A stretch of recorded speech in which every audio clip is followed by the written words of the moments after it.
അടുത്ത 25 വർഷക്കാലത്തെ രാഷ്ട്രീയം സംഘപരിവാർ സെറ്റ് ചെയ്തിട്ടുണ്ട് എന്നുള്ള ബോധ്യം നമുക്കില്ലെങ്കിൽ നമ്മൾ ഓരോരുത്തരും രാഷ്ട്രീയ പ്രവർത്തകരല്ല കൂട്ടെ.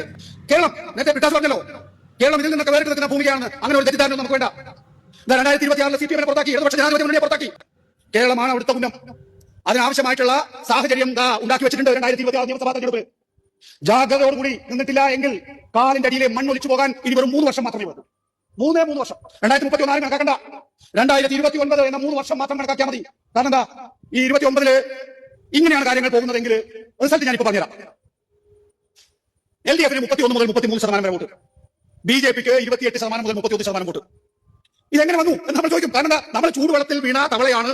അല്ല സഹാക്കന്മാരെ, എനിക്ക് അറിയാൻ മേലാഞ്ഞിട്ട് ചോദിക്കുക, നിങ്ങൾ കൂട്ടത്തോടു കൂടി BJPയെ പ്രൊമോട്ട് ചെയ്ത് കേരളത്തെ അധികാരത്തിലെത്തിക്കാനായിട്ട് വല്ല കൊട്ടേഷൻ വല്ലതും എടുത്തിട്ടുണ്ടോ എന്ന് എനിക്കറിയാൻ വയ്യ. കാരണം ഇപ്പോൾ പല രീതിയിൽ പല തരത്തിൽ ഈ പറയുന്ന തോതിൽ ഇടതുപക്ഷ ചായ്വുള്ളവർ, ഇടതുപക്ഷത്തിലെ പല മുതിർന്ന നേതാക്കൾ, നിയമസഭയ്ക്കുള്ളിൽ പോലും പല രീതിയിലുള്ള ചർച്ചകൾ, അതും BJPയെ പൊക്കിയടിച്ചുകൊണ്ട് BJP എന്തോ വലിയ സംഭവമാണ്, BJPയെ നമ്മൾ പേടിക്കണം, BJP കേരളത്തിൽ ഇതാ അധികാരത്തിലെത്താൻ പോകുന്നു എന്നൊക്കെ പറഞ്ഞുകൊണ്ട് തള്ളി മറിക്കുവാണല്ലോ. ഇതാ ഇപ്പോൾ അവസാനം നമ്മുടെ റിപ്പോർട്ടർ ചാനലിന്റെ ഉടമസ്ഥനായിരുന്ന നികേഷ് കുമാർ, ഇടതുപക്ഷ ചായ്വുള്ള, ഇടതുപക്ഷത്തെ അത്രത്തോളം നെഞ്ചിലേറ്റുന്ന ഇതാ പ്രിയ സഖാവ് നികേഷ് കുമാർ ഉൾപ്പെടെ ഇതാ അടിച്ചു വിടുന്ന വിടൽ ഇത് എന്തുവാടേ ഇത്?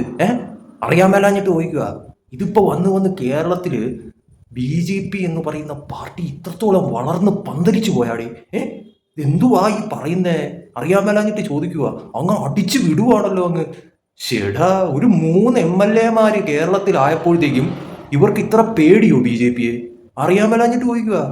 ഇങ്ങനെയാണ് പോക്കെങ്കിൽ ഇനി ഒരു 5 കൊല്ലം കൂടി കഴിയുമ്പോഴത്തേക്കും ഇടതുപക്ഷത്തിന്റെ അവസ്ഥ എന്താവോ എന്തോ ഇങ്ങനെയൊക്കെ ആണെങ്കിൽ. കാരണം ഇപ്പോഴേ ഓരോരുത്തർ പേടിച്ച് ആ ഒരു തരത്തിൽ BJP ഇതാ വരാൻ പോകുന്നു, BJP ഇതാ ഇതാണ് മറ്റേതാണ് എന്ന് പറഞ്ഞ് പേടിച്ച് വിറച്ചുകൊണ്ട് ഓരോന്നൊക്കെ പറയുന്നു. എന്തു പറയാനെന്ന് പറയാൻ, 3 MLA ഇവിടെ ആയപ്പോഴത്തേക്കും ഇവരുടെയൊക്കെ അവസ്ഥ ഇതാണ്.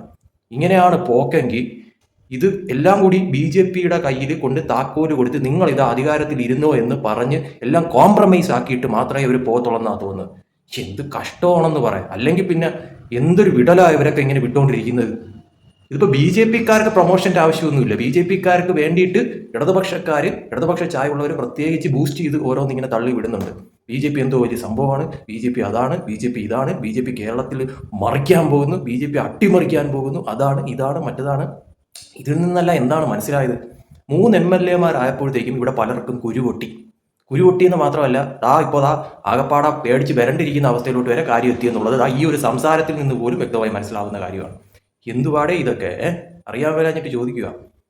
എന്തായാലും കൊള്ളാം. ഇങ്ങനെയാണ് പോക്കെങ്കിൽ അവസാനം കാര്യങ്ങളെല്ലാം കൂടി ഈ സഖാക്കന്മാർ തന്നെ ഇനിയിപ്പോൾ BJPയുടെ കൈവശത്ത് കൊണ്ട് എത്തിച്ചു കൊടുക്കുമെന്നാണ് തോന്നുന്നത്. ആകെ ഉണ്ടായിരുന്ന ഒരു കച്ചിത്തുരുമ്പെന്ന് പറയുന്ന കേരളമായിരുന്നു. ആ കേരളവും ഇപ്പോൾ കൈവിട്ടു പോയി. ഇപ്പോൾ പ്രതിപക്ഷത്താണ് ഇരിക്കുന്നത്. നേരാമണം സൂക്ഷ്യം കണ്ട് മുന്നോട്ട് പോയില്ലെങ്കിൽ ആ പ്രതിപക്ഷം ഉൾപ്പെടെ വിഴുങ്ങുന്ന തരത്തിലോട്ട് ചിലപ്പോൾ BJP കാര്യങ്ങൾ മാറുമെന്നുള്ളത് ഇനിയെങ്കിലും മനസ്സിലാക്കി മുന്നോട്ട് പോയി കഴിഞ്ഞാൽ ഇടതുപക്ഷത്തിന് LDFന് നല്ലതെന്ന് പറയാം.